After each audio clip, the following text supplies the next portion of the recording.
Welcome to the Week 5 Spreadsheet Solution movie for Problem 2.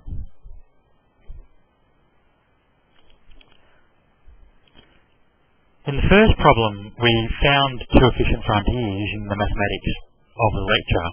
And now what we're going to do is we're going to find the means and variances of these two portfolios using some of the maths that we looked at in the lecture of Week 5.2.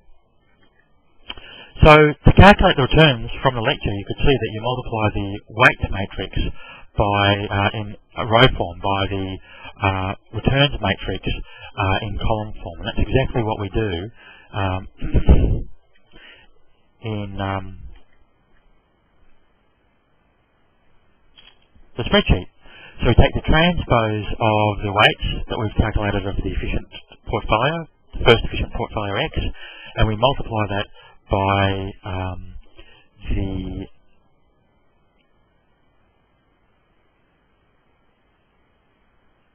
returns up here. And by doing that, we get the mean.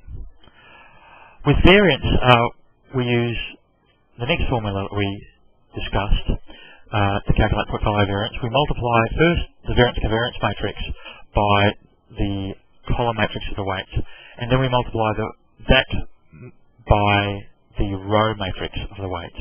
And to implement that in Excel, we use this formula. And what you can see is it's an embedded formula where we matrix multiply the transpose of the column matrix of the weights, in other words, the row matrix of the weights, and then we multiply that by an embedded or nested matrix multiplication. That is, this matrix multiplication is the green area, which is the variance-covariance matrix, multiplied by the blue C36 the row, or beg your pardon, the column matrix of our weights.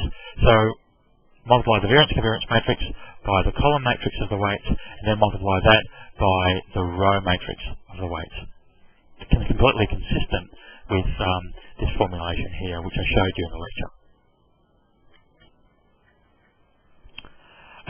To find the standard deviation, just take the square root of the variance.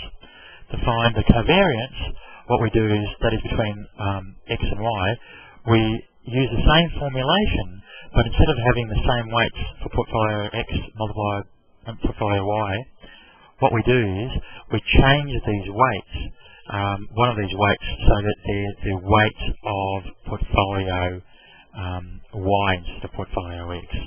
And that's what we see here. So you can see now that we have the purple, which is the weight of portfolio Y.